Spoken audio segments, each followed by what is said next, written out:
Bom, por isso José foi de Nazaré para Galiléia, para a região da Judéia, uma cidade chamada Belém, onde tinha nascido o rei Davi. José foi registrar-se lá porque era descendente de Davi. Levou consigo Maria, com quem tinha casamento contratado, e ela estava grávida. Aconteceu que, enquanto se achavam em Belém, chegou o tempo da criança nascer. Então Maria deu à luz ao seu primeiro filho, enrolou o menino em panos e o deitou numa manjedoura, pois não havia lugar para eles na pensão. A manjedoura, né? É ali o lugar onde eles colocam a comidinha, né? Para a vaca comer, né? O coxo. Botou ele ali num coxo. Naquela região, haviam pastores que estavam passando a noite nos campos, tomando conta dos rebanhos de ovelhas. Então, um anjo do Senhor apareceu. E a luz gloriosa do Senhor brilhou por cima dos pastores. Eles ficaram com muito medo, mas o anjo disse: Não tenham medo. Eu estou aqui a fim de trazer uma boa notícia para vocês. E ela será motivo de grande alegria também para todo o povo. Hoje mesmo, na cidade de Davi, nasceu o Salvador de vocês, o Messias, o Senhor. Esta será a prova. Vocês encontrarão uma criancinha enrolada em panos e deitada numa manjedoura. No mesmo instante apareceu junto com o anjo uma multidão de outros anjos, como se fosse um grande exército celestial. Eles cantavam hinos de louvor a Deus, dizendo: Glória a Deus nas maiores alturas do céu e paz na terra para as pessoas a quem Ele quer bem. Grande notícia de paz. Paz entre Deus e os homens. Paz dos homens com Deus. Quando os anjos voltaram para o céu, os pastores disseram uns aos outros: Vamos até Belém para ver o que aconteceu. Vamos ver aquilo que o Senhor nos contou. E eles foram depressa, encontraram Maria e José e viram o menino deitado na manjedoura. Então, contaram o que os anjos tinham dito a respeito dele. Todos os que ouviram o que os pastores disseram ficaram muito admirados. Maria guardava todas essas coisas no seu coração e pensava muito nelas. Então os pastores voltaram para os campos cantando hinos de louvor a Deus pelo que tinham ouvido e visto. E tudo tinha acontecido como o anjo havia falado. Olha que coisa maravilhosa, né? Como foi anunciado o nascimento do Salvador, e os anjos vieram para dar as boas novas, primeiramente ali aos pastores, homens humildes que estavam no campo. No nosso último compartilhamento, nós falamos sobre os reis que vieram do Oriente para adorar o recém-nascido. Chegaram, né? Jesus já tinha nascido há quase 2 anos, quando eles conseguiram finalmente encontrar o rei dos judeus que havia nascido. Vimos, né, toda a experiência ali dos reis que acabaram denunciando o nascimento do Messias para Herodes, talvez porque eles pensassem, né, nós somos reis, nós temos que falar com outro rei, porque vamos falar a respeito de um grande rei, não é? Mas o nosso Deus, ele veio, né, quebrando toda essa estrutura terrena de poder, e o nascimento do grande rei, do rei dos reis, foi anunciado primeiramente aos mais humildes, aqueles que estavam ali nos campos tomando conta dos rebanhos de ovelhas. Nós sabemos que o nascimento de Jesus não aconteceu no mês de dezembro, que isso foi, né, uma alteração, uma adulteração promovida pela Igreja Católica, quando fundiu o catolicismo com o cristianismo, né? Na época do rei Constantino, ele fez o quê? Ele modificou o calendário, modificou tudo para adaptar, porque dezembro é o tempo, né, de inverno, é um tempo que eles adoravam, invocavam a presença do sol para que o sol pudesse voltar, né, rapidamente. Então, para colocar, para acomodar as coisas, não é? No dia da adoração do sol foi colocada aí a adoração aquele que é o sol nascente das alturas, o único e verdadeiro, não é? Que é o enviado, que foi enviado para nós, o nosso Salvador, né? Que veio do Pai para estabelecer a paz entre os homens e Deus. Então, mesmo, né, que não seja a data certa, nós cristãos podemos sim, né, chamar à memória este momento tão tremendo em que o Deus Todo-Poderoso, o Criador do Universo, se fez carne e habitou entre nós. Emmanuel, Deus conosco, veio como um bebezinho indefeso, que teve até mesmo que fugir para não ser morto por aquele Herodes, aquele rei maligno. Ele veio em tamanha humildade, em tamanha... Ele veio completamente vulnerável, não é? E para mostrar, né? Dá muitas lições que nós precisamos aprender com ele. E o que acontece com o Natal hoje é que é uma oportunidade das famílias se reunirem, não é? Festejar aí que está se encerrando mais um ano. E quando eu estava na China, eles comemoram também o Natal lá. Pergunta se eles creem em Deus. Não, não creem em Deus. Jesus Cristo, nem pensar. Mas quando chega, né, 25 de dezembro, eles vão para os shoppings, eles vão fazer compras de presentes, eles enfeitam suas casas, eles colocam a árvore de Natal. Tudo isso porque, na verdade, essa festa, né, não é originalmente uma festa cristã. E por que eles fazem tudo isso? Eu falo, mas o que vocês pensam que vocês estão fazendo? Ah, não, é porque, né, para reunir os familiares, sei lá, qualquer coisa, virou uma data comercial. E isso é onde eles não têm, né, a crença em Deus. Países comunistas que, né, não têm nenhuma crença. Enfim, e aqui? O Natal para nós virou a mesma coisa, porque o homem está se afastando tremendamente de Deus. Nós estamos chegando nos dias de Noé. Qual a maior característica dos dias de Noé? O homem se afastou completamente dos propósitos de Deus, né? E hoje nós estamos novamente nos afastando completamente dos propósitos de Deus. Nós, que eu digo como humanidade. Então o Natal também aqui no Ocidente, que antes, né, éramos nações cristãs, está tendo a mesma conotação. Não se fala de Jesus. Se você prestar atenção nos comerciais de TV, né, praticamente todos, eu não sei se algum aponta ou menciona Jesus.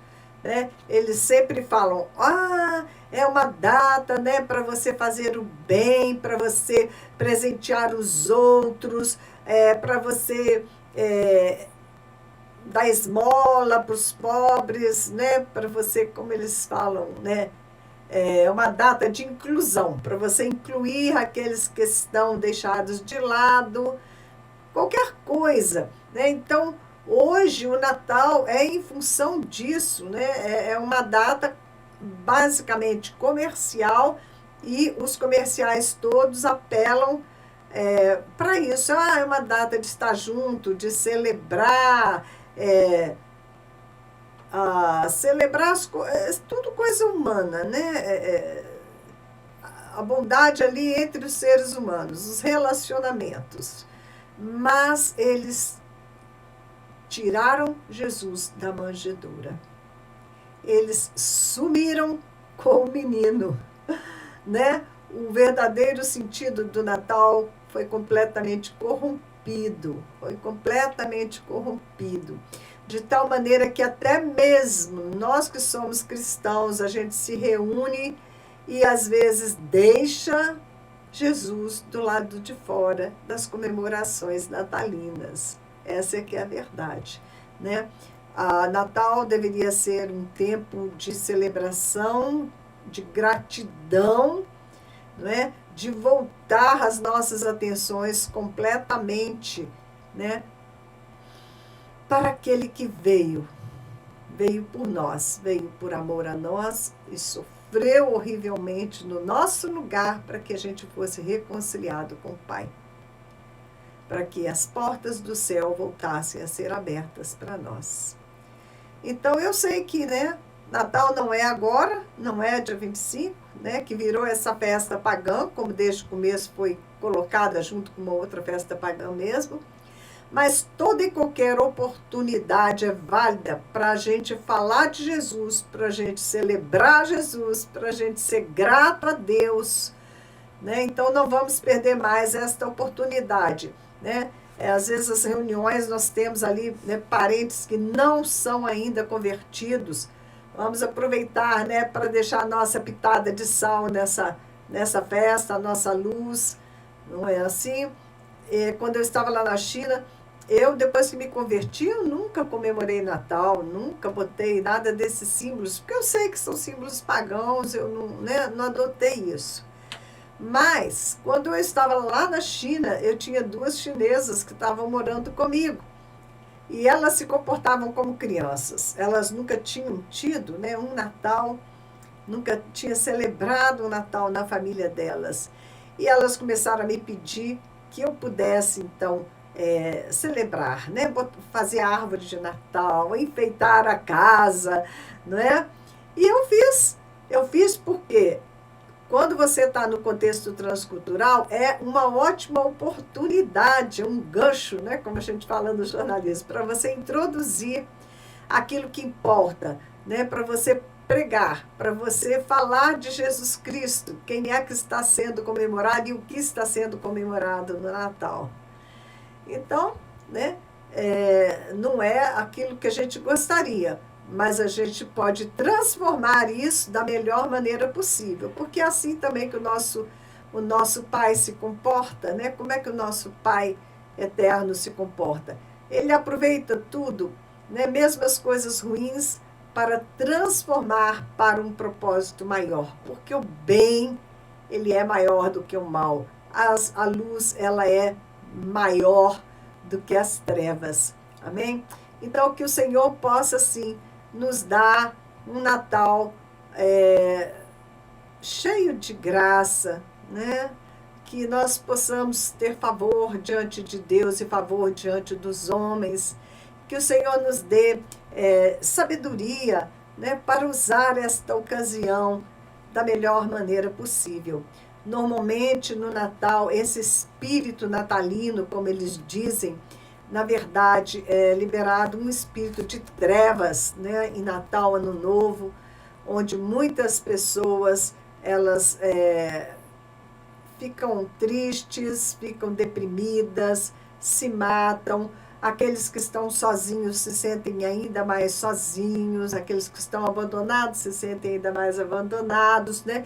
Porque realmente é liberado um espírito de trevas para agir, né, nessa época do ano. Nós precisamos estar atentos, tanto no Natal quanto no Ano Novo, quando eles fazem, né, aqueles rituais no mar, rituais de consagração, invocações. Então, eu normalmente, né, eu passava essa época de Natal, Ano Novo em consagração. Muitas vezes sozinha, não gostava de me misturar com aquele barulho, né, aquela comilança, não é? Eu procurava me preservar, não é? E estar em oração por todos aqueles que necessitam de oração nessa fase aí, nessa época do ano. Ainda mais esse ano, que foi um ano, né, tão difícil. Mais difícil ainda para algumas pessoas que, né, passaram aí pela doença e viram outros queridos partir, né? Então, não vamos também, né, perder de vista que esta época é uma época que nós devemos interceder intensamente, né?